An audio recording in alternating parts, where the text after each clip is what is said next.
Welcome to US Classic Muscle Cars. Enjoy the videos.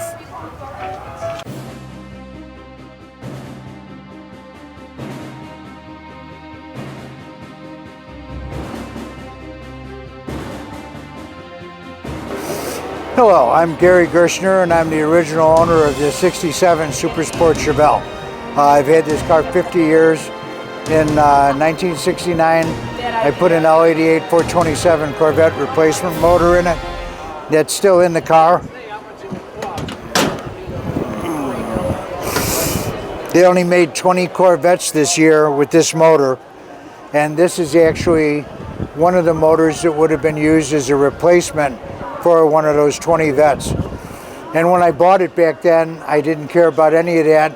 It was just the biggest motor I could get, make the car faster. But over the years, I found out probably in 2000,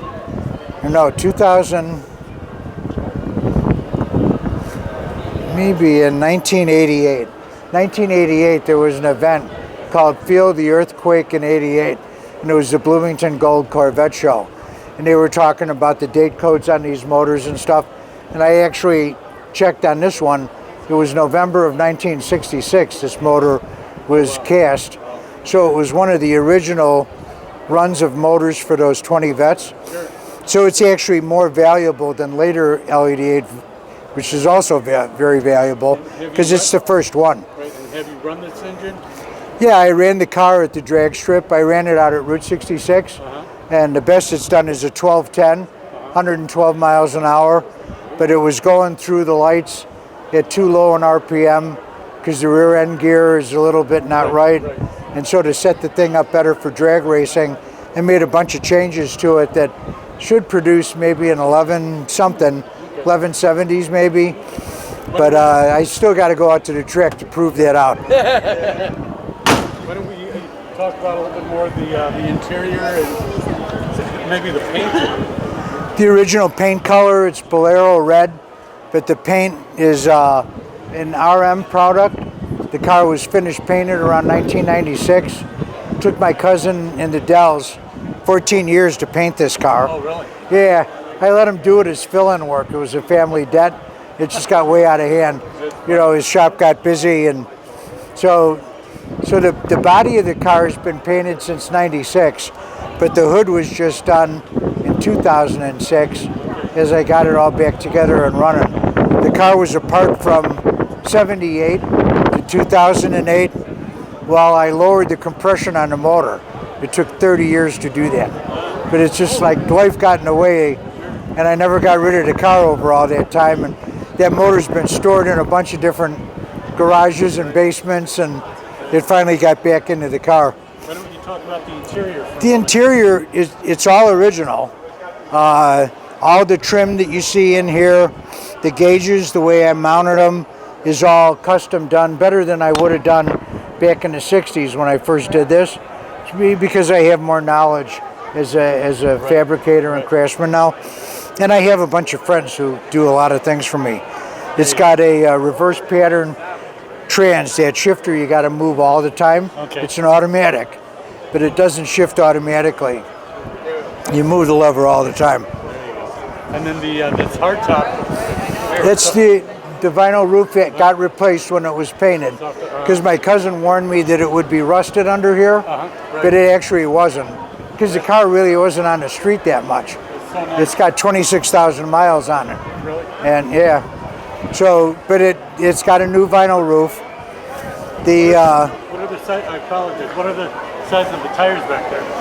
The tires look like vintage. They call those pie crust cheater slicks. Okay. But they're actually modern radial tires that get shaved and put in a mold that they used back in the 60s to make that kind of tire. Okay. And they mold this soft rubber on it to be a drag tire. Oh, that is nice. So they're actually vintage-looking drag tires, but they're modern radial construction. And then here in the trunk of the car,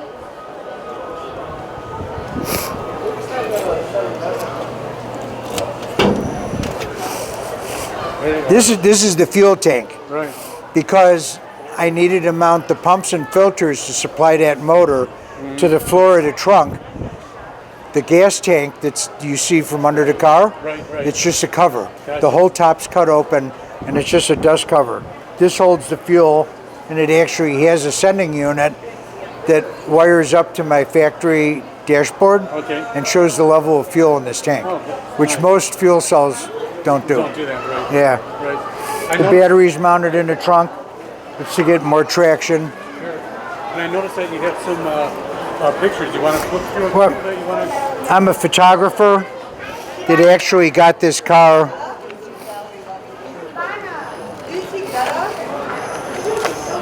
The car was featured in Hemmings Muscle Machines in 2009, and they used my pictures to tell the story and gave me the photo credit, which actually led to me pitching more stories to them and then shooting features for them. So I'm actually a freelancer shooting for Hemmings Muscle Machines. This picture actually my daughter took out of the back of my wagon. Okay. So any of the pictures with me driving the car, my daughter took. There was a 6-page feature in this magazine. And then in the fall of that year, this magazine, Chevelle, ran a 6-page feature on it. Right. That is nice. Is there any Chevelle magazines still around? Yeah, I just bought one. Yes. So then this was in Chevelle. And they used a better burnout than the one that Hemmings used. Well, thank you very much for your time. You're welcome. Please enjoy the next video.